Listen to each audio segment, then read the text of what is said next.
This story is about a test of faith. "Leave my daughter," the goddess shouted, "or watch the river swallow this place." Before we dive into this story, comment below where you are watching from, and don't forget to subscribe to our channel. The candles inside St. Michael's Church shook as if they were afraid. Rain beat the roof like drums. Lightning tore the sky open. Then the big doors swung wide by themselves. Water rushed in, thin lines at first, like snakes, then a wide shiny wave that crawled across the floor. At the center of that water stood a woman with eyes like moonlight on the river. Her wrapper was made of wet silk that did not tear, and tiny fish swam around her feet without touching her skin. "Father Amadi," the woman said, and her voice sounded like a calm river that could become a flood in 1 second. "You have touched what belongs to the water. You have planted seed where you should not." Behind Father Amadi, a girl clutched the back of a wooden pew. Her name was Neka. Tears stood in her eyes, but she did not hide. One hand held her stomach. She was shaking. The thunder stopped. The whole church became too quiet. Even the rain seemed to hold its breath.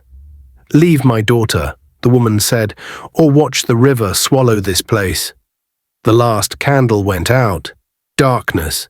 Now let me take you to the beginning, before the flood touched the church, before the moon-eyed woman came.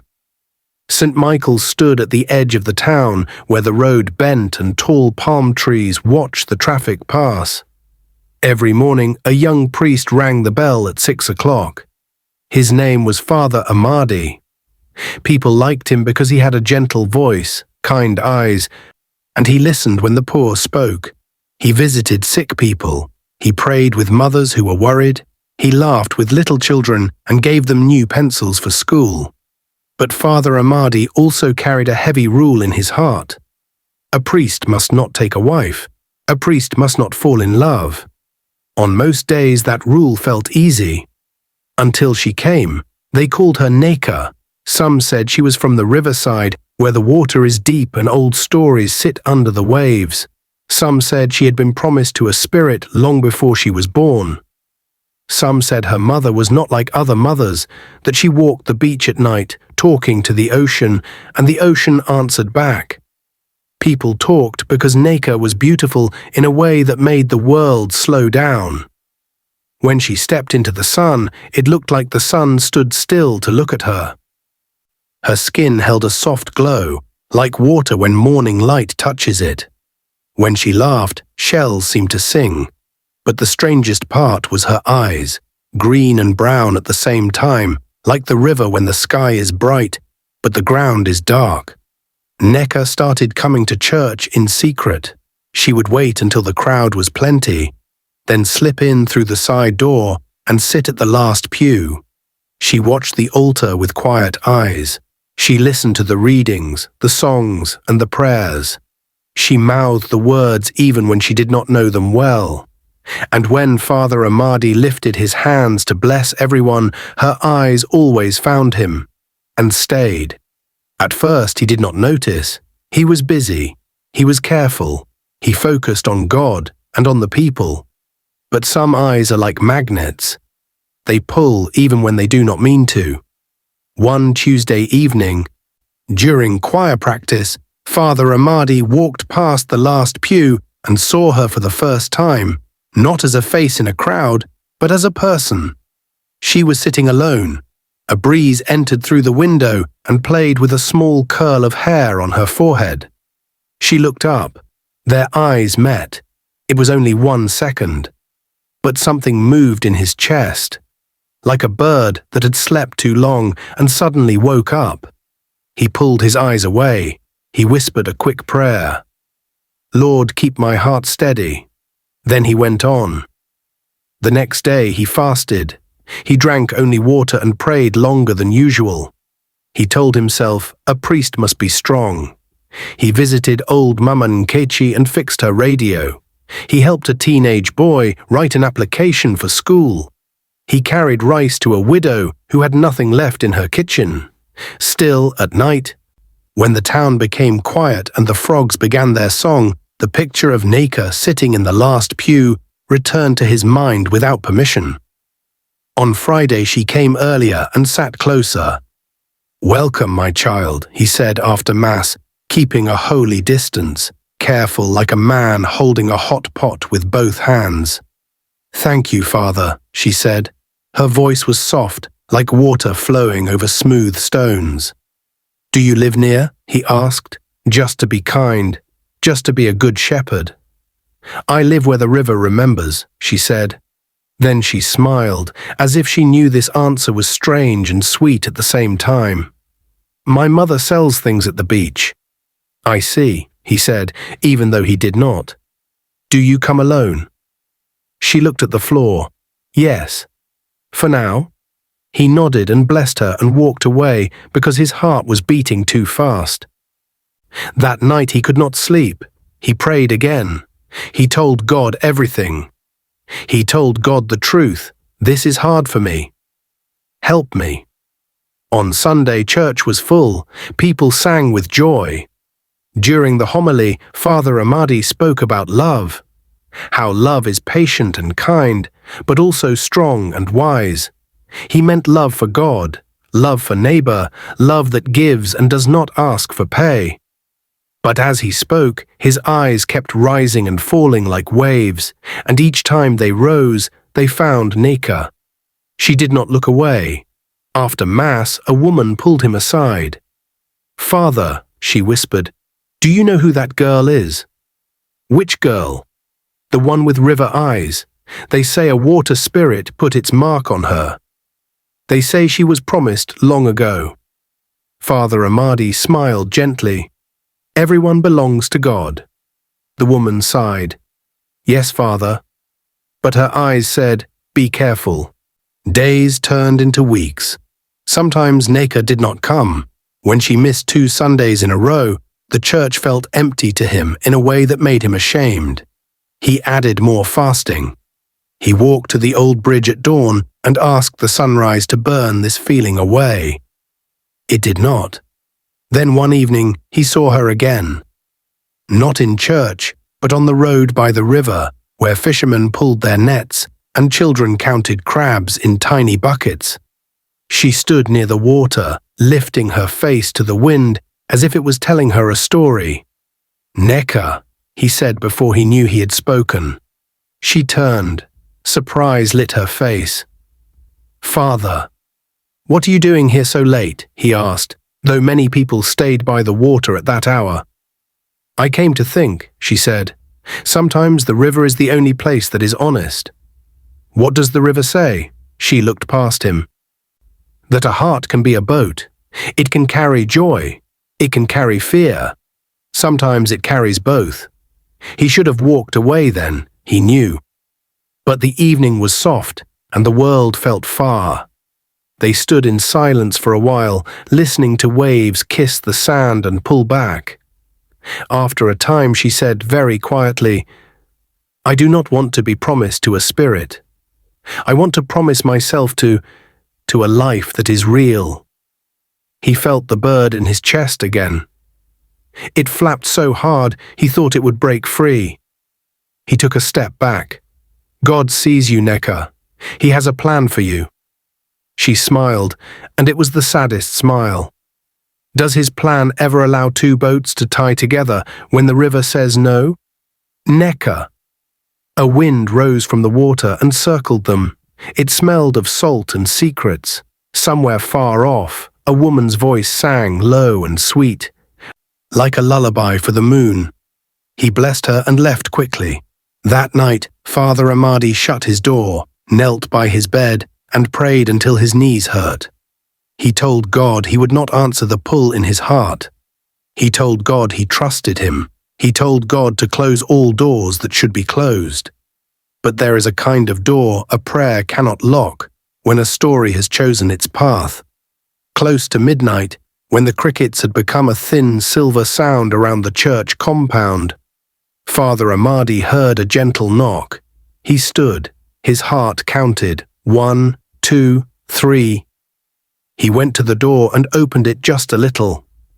Neka stood there, The corridor lamp made a golden ring around her. She was barefoot with a scarf around her shoulders. Her eyes looked like small lakes carrying stars. "I tried to stay away," she whispered. "I cannot. I keep seeing you when I close my eyes. I keep hearing your voice when I try to sleep. I do not want to cause trouble for you, but my heart is loud." He held the door, frozen between duty and desire. He could feel the weight of his collar, the promise he made, the flock that trusted him, the God who called him. He could also feel the simple truth of his human heart, beating his name from the inside. "Neka," he said, and the word shook. "Please," she whispered, "tell me to go, and I will. Tell me to stay, and I will."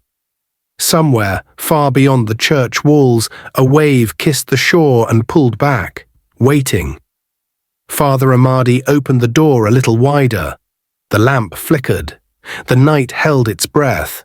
Neka stepped over the threshold, and the corridor light went out. The air inside Father Amadi's room was warm and still, like the pause between two storms. A single candle burned on the wooden table, its small flame dancing in the draught that followed Neka inside. Rain whispered against the windows. Far away, a frog croaked, and the world seemed to fade until only the two of them remained.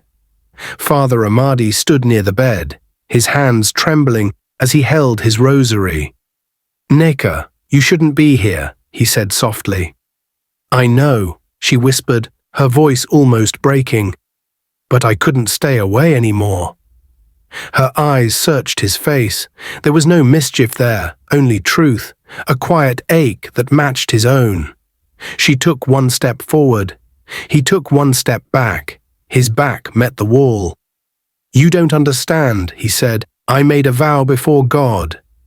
"And I was born with one I didn't choose," she answered. "They say I belong to a spirit I've never seen. But when I come here, I feel free." Her words hit him like lightning.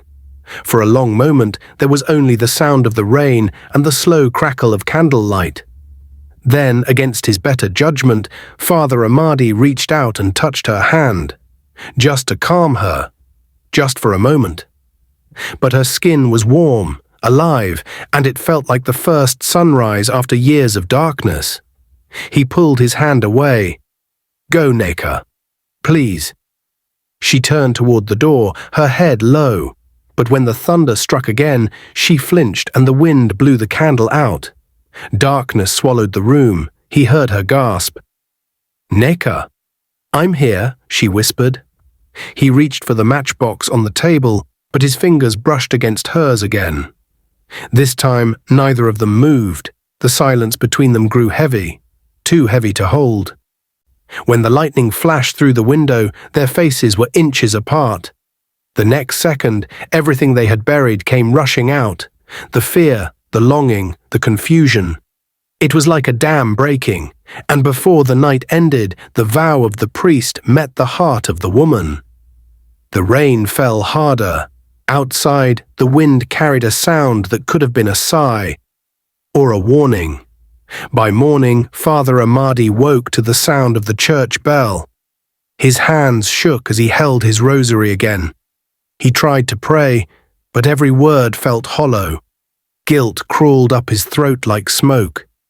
He turned to the bed. Empty. Neka was gone. Her scarf lay folded neatly on the table beside the candle. He touched it, half hoping she had been a dream. But the scent of river water still lingered on the cloth. He bowed his head. "God forgive me. Please forgive me." When he stepped out of his room, the other priests were already in the courtyard. They greeted him with smiles he could not return.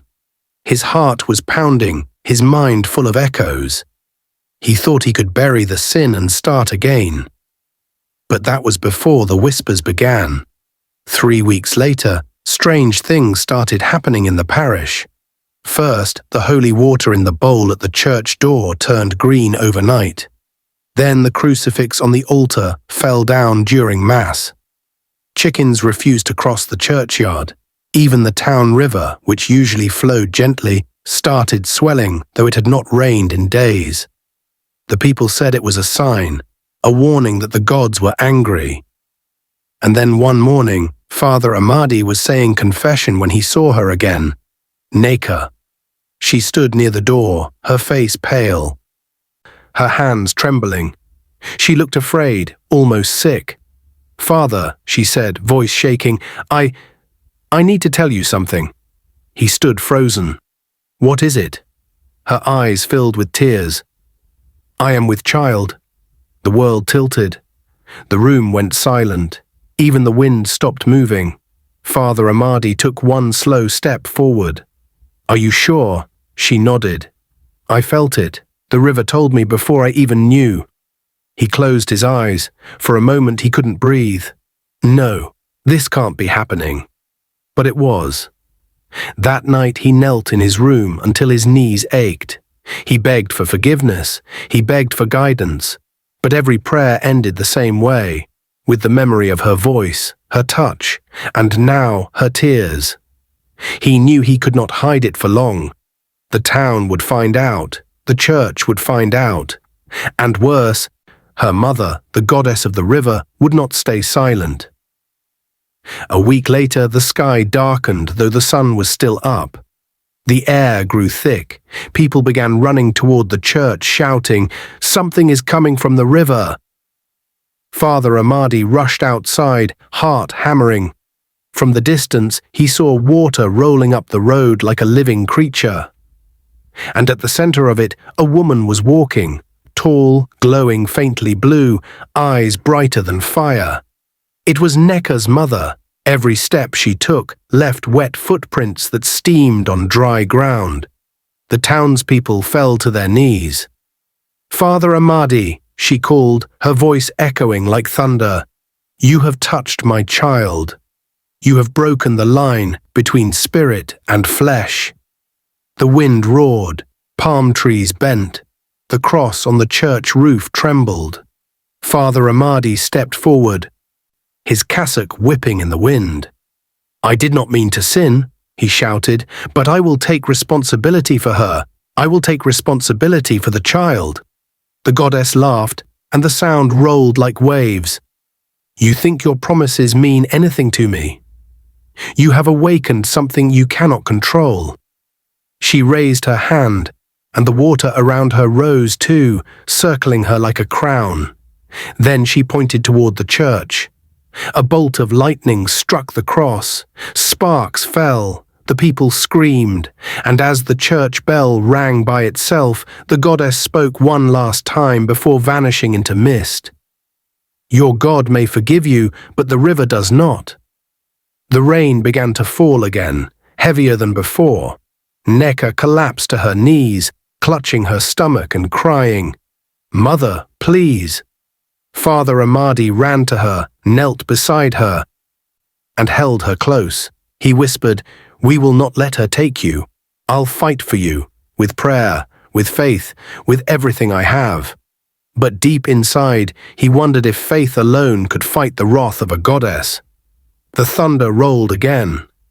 The water crept closer to their feet, and in the lightning flash, just for a second, a pale hand reached out of the river toward them. The flood that day did not end quickly. It swallowed farmlands, broke fences, and licked the church walls as if testing its strength. The people called it the river's anger. Father Amadi and Neka stayed inside the chapel, praying through the storm. He had never seen water behave like that. It moved with purpose, like it was searching. Every time he said Amen, the water hissed back like a serpent. When dawn came, the flood vanished just as suddenly as it came. The sun returned, but the town was frightened. Children were forbidden from fetching water alone. Fishermen refused to go to the river. Everyone whispered one name, Father Amadi. That afternoon, an elder came to the rectory. He was shaking. "Father, the goddess of the river has sent a warning," he said. "She says your prayers are noise to her ears. She says you will watch your church crumble." Father Amadi's throat went dry. Tell her, I will not stop praying. I will not abandon Neka." The old man sighed deeply. "Then pray hard, because what is coming will test your faith." Inside her small room that evening, Neka cried quietly. She could feel the river calling her name. Each time she closed her eyes, she saw a tall woman in blue light standing in water, her mother. Sometimes the woman smiled sadly, other times she raised her hand in warning. But something else had changed. A light glowed softly beneath Neka's skin whenever she prayed. It wasn't from the church candles, it came from her. The child inside her was not ordinary. She could feel that too. Father Amadi noticed it one night as she knelt in front of the altar. The faint light shimmered through her white gown, and for the first time he was afraid. Not of her, but of what she carried. He stepped forward slowly. "Neka, your child, there's something divine about it." She looked up, tears in her eyes. "Or something cursed." He knelt beside her. "Nothing God creates is cursed." "But what if the river did?" He took her hand. "Then we will pray until heaven overrules the river." By the next Sunday, news had spread that the daughter of the goddess was carrying the priest's child. Crowds gathered outside the church, whispering, pointing, judging. Some came to see the girl who defied her mother, others came to curse. But Father Amadi did something none of them expected. He walked outside during Mass, held Neka's hand before everyone and said, "Yes, I have sinned, but I will not abandon her or the life she carries. I will make it right before God." The crowd gasped, some wept, others shouted, but one thing was sure, the river goddess would hear of this. And she did. That night, the water at the riverbank began to boil, frogs fled, fish floated to the surface, dead. In the mist, her mother rose again, wearing a crown made of shells. Her voice echoed through the night. "My daughter has betrayed the water. The priest has mocked the covenant. They must return what is not theirs." Her eyes burned with blue fire as she raised both arms. The sky darkened over the church again. But this time, Father Amadi was ready. Inside his room, he gathered candles, salt, and a Bible. He called 3 other men of God, Pastor Daniel, Prophet Okechukwu, and Elder Musa. Together they prayed in tongues till midnight. The air shook. The crucifix glowed faintly. The wind outside howled louder than before. And suddenly Neka screamed from her room. They ran to her. She was on the floor, shaking, her eyes glowing faintly like the river. Her voice was not her own. "Let me go," she cried. "You are fighting the wrong battle. The spirit inside me is not just from the river. It is from heaven too." Father Amadi froze. "What do you mean?" Her body went still, and a voice spoke through her, soft, commanding, not like her own. "This child is the bridge between 2 worlds. If you destroy her, the river will lose its peace. If you protect her, the river will find redemption." Then Neka collapsed, silent. For a moment, none of them moved. Even the wind stopped. Pastor Daniel whispered, "Father." I think heaven just spoke through her. Father Amadi knelt beside her, heart pounding. He realized something bigger than sin was at play, something that tied God's mercy to the river's rage. He wiped the sweat from her forehead. "She will not die," he said. "Neither will this child." Prophet Okechukwu nodded. "Then prepare yourself, Father. The goddess will come for her before sunrise." The clock struck 3. The candles flickered. Outside, the river began to rise again, faster than before. The church trembled. Neka's eyes opened. "She's coming," she whispered. "Who?" "My mother." The sound that followed made the walls shake. It was not thunder. It was a voice calling from the water. "Amadi." It was deep, furious, and close. He grabbed his Bible. "We stand in the name of Jesus." The men joined hands around Neca, praying, shouting, sweating. The windows shattered, a mist filled the room. Through it, a figure appeared.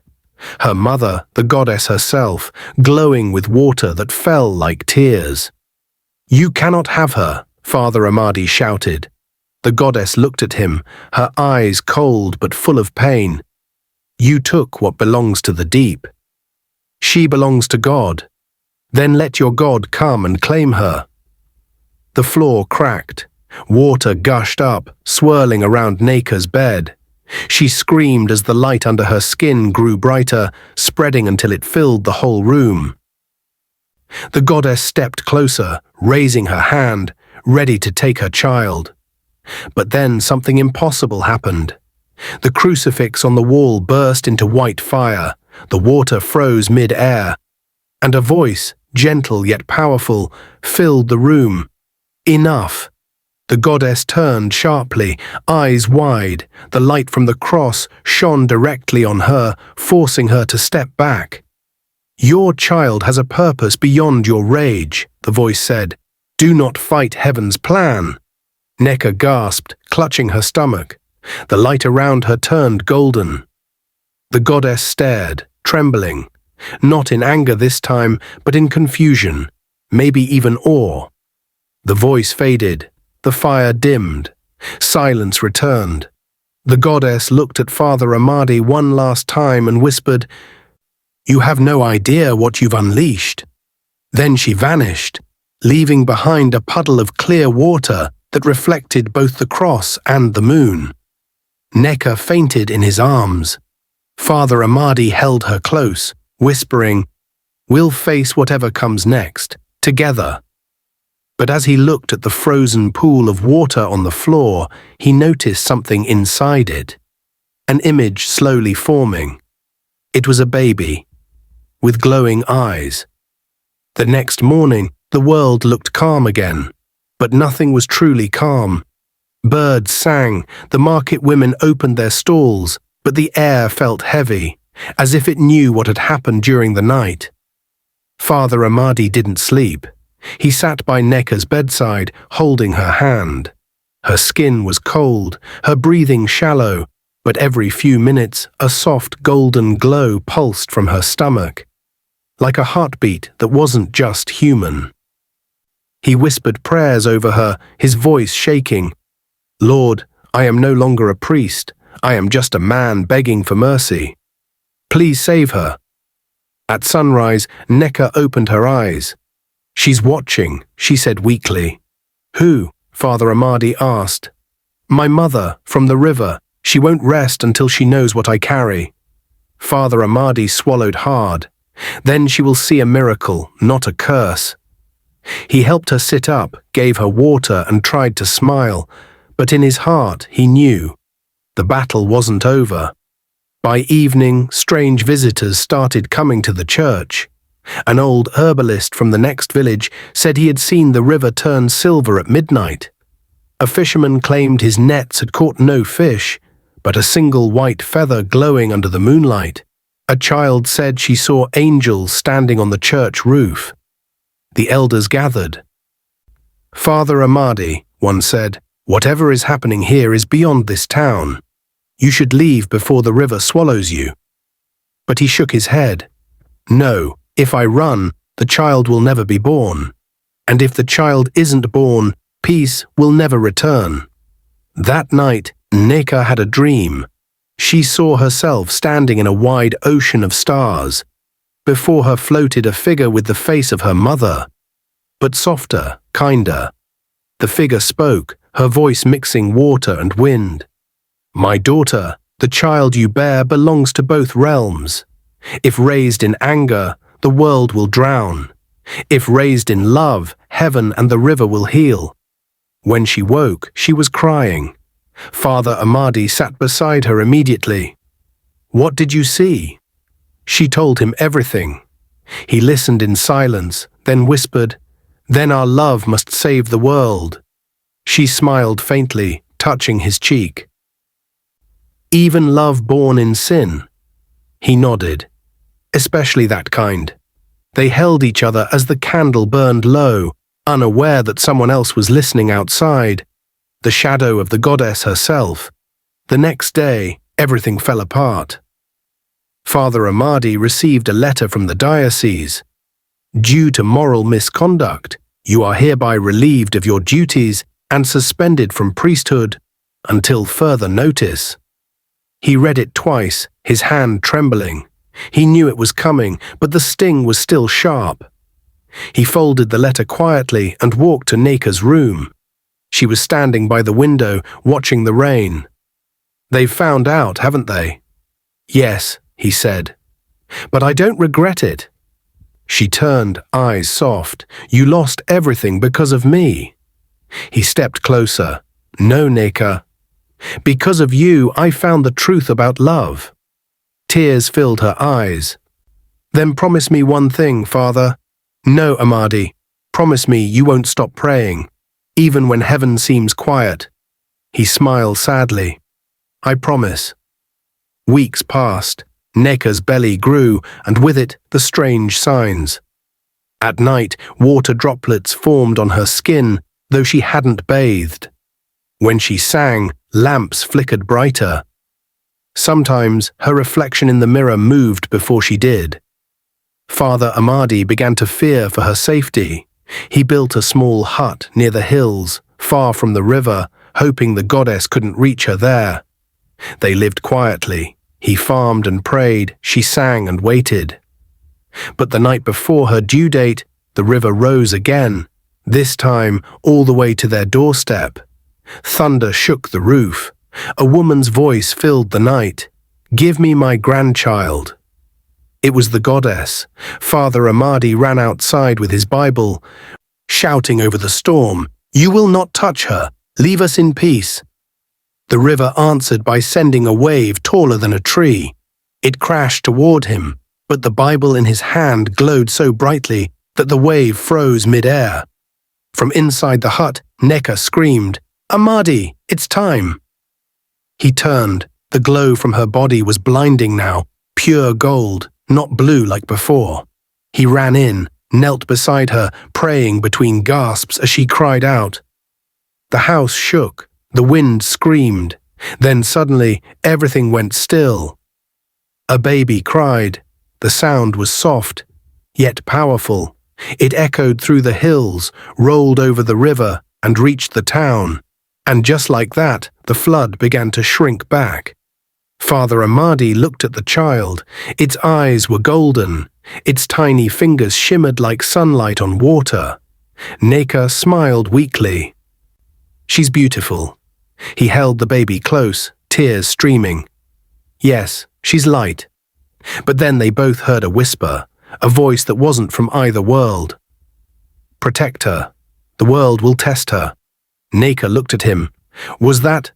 He nodded. "I think it was your mother." A single tear of water slid down Neka's cheek, glowing softly before fading. Outside, the river was calm again. For the first time in months, the night was peaceful.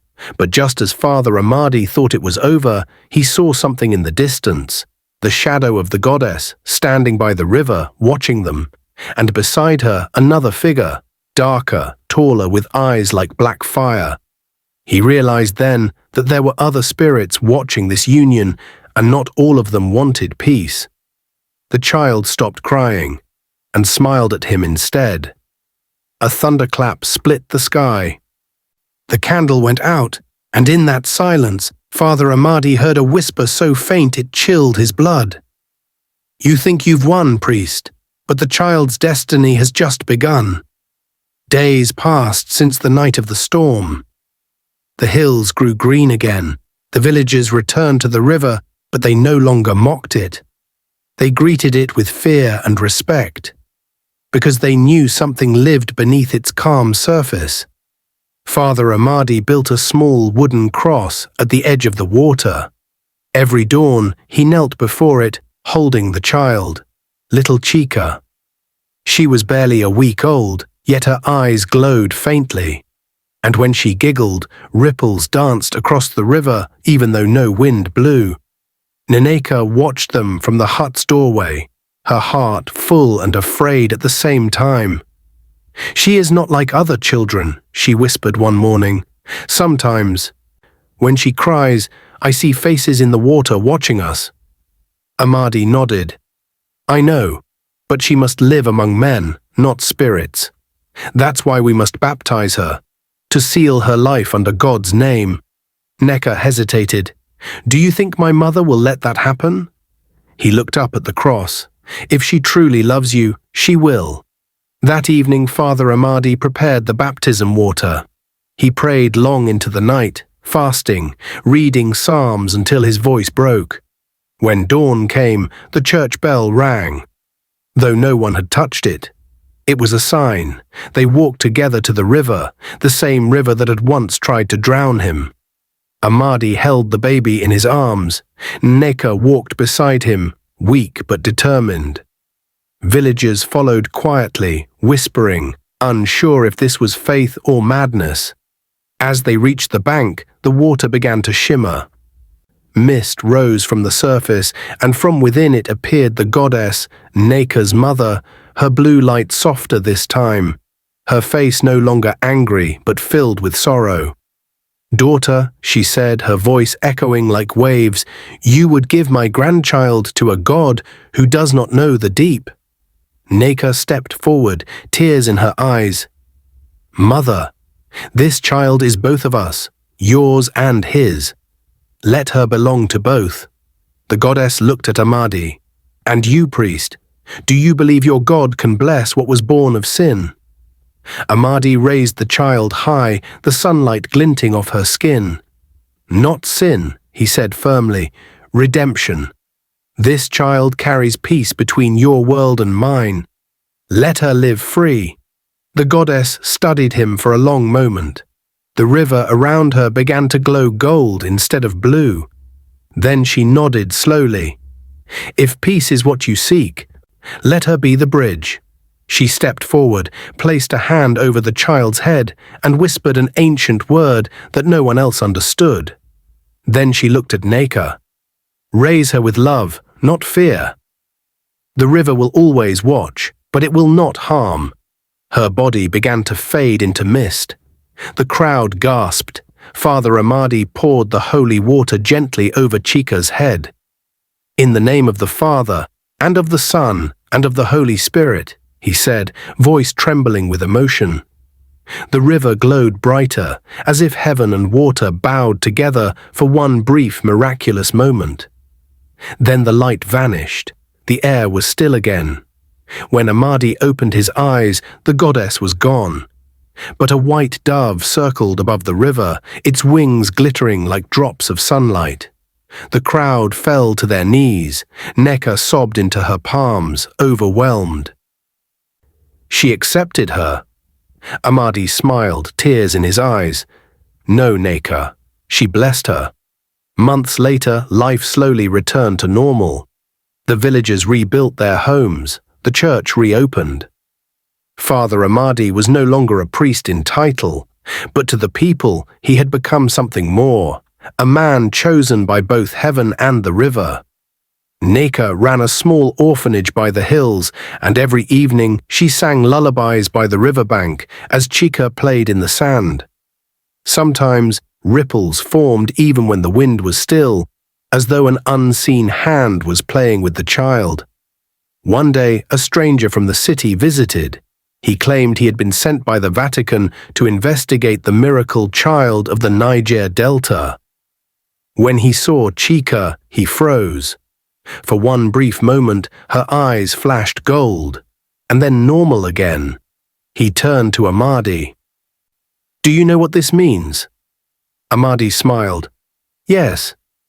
It means peace finally found a face." The man frowned. "Or a prophecy waiting to wake."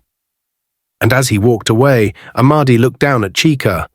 She was smiling at the water, clapping her tiny hands.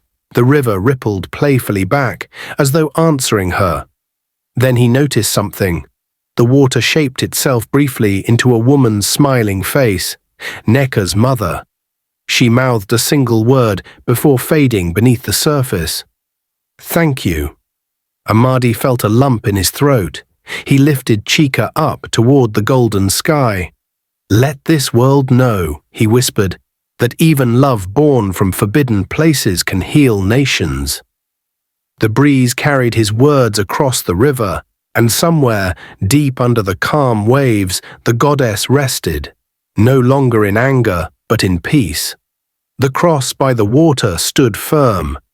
The child laughed again, and the sunlight danced between heaven and earth, blessing both realms forever.